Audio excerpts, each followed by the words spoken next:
საქართველოს ახალგაზრდა იურისტთა ასოციაციამ ადამიანის უფლებათა ევროპულ სასამართლოში მზია ამაღლობელის პოლიტიკური ბრალდების საქმეზე მორიგის არჩელი წარადგინა. ორგანიზაციის შეფასებით საქმე პოლიტიკურად მოტივირებულ სისხლის სამართლებრივ დევნას და მსჯავრდებას უკავშირდება. საია თვლის, რომ სამართლიანი სასამართლოს უფლება მზია ამაღლობელის მიმართ სამივე ინსტანციაში დაირღვა. კერძოდ საჩივარში დასაბუთებულია, რომ მზია ამაღლობელის წინააღმდეგ სისხლის სამართლებრივი დევნა არ იყო მართლმსაჯულების მიზნით დაწყებული, არამედ წარმოადგენდა პოლიტიკურ ანგარიშსწორებას. ამ პროცესის მიზანი იყო დამოუკიდებელი ჟურნალისტის დასჯა და საზოგადოების დაშინება განსხვავებული აზრის გამოხატვის გამო. ეს მიზანი დასტურდება ხელისუფლების მაღალი თანამდებობის პირების განცხადებებით, რომლებიც მზია ამაღლობელს უცხოეთის აგენტად მოიხსენიებდნენ და განაჩენამდე მას დამნაშავედ აცხადებდნენ. თუმცა ეს არ არის მხოლოდ და მხოლოდ ერთადერთი არგუმენტი.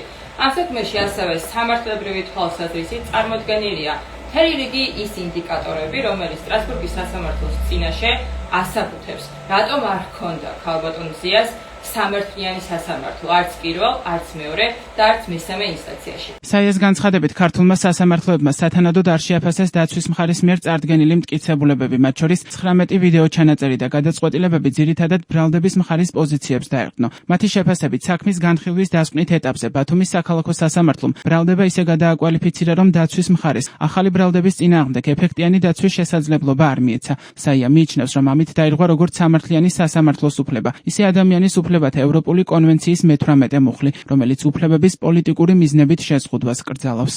საჩივარში დასაბუთებულია, რომ მზია ამაღლობელს დაერღვა უდანაშაულობის პრეზუმპცია.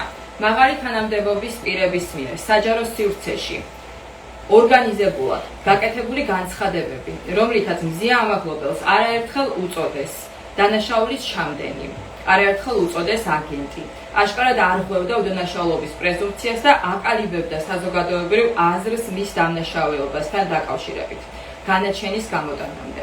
სტრასბურგის სასამართლოში მზია ამაღლობელის საქმეზე უკვე 4 საჩივარია გაგზავნილი. გარდა ამისა, ევროპულ სასამართლოში მის უფლებებთან დაკავშირებით კიდევ 3 ცალკეული წარმოებაა დაწყებული, რომლებიც პოლიციის განყოფილებაში სავარაუდო არასათანადო მოპყრობას, აღკვეთის ღონისძიების სახით პატიმრობის გამოყენებას, ადმინისტრაციულ დაკავებასა და პროცესუალურ დარღვევებს უკავშირდება. ბათუმელებისა და ნეტგაზეთის დამფუძნებელი მზია ამაღლობელი 2025 წლის 12 იანვარს პოლიციელისთვის სილის გაწვნის გამო დააკავეს. საქალაქო სასამართლომ ბრალდება გადააკვალიფიცირა, მას პოლიციელისთვის წინააღმდეგობის გაწევის მუხლით 2 წლიანი პატიმრობა მიუსაჯა. გადაწყვეტილება ძალაში დატოვა როგორც ქუთაისის სააპელაციო, ისე საქართველოს უზენაესმა სასამართლომ.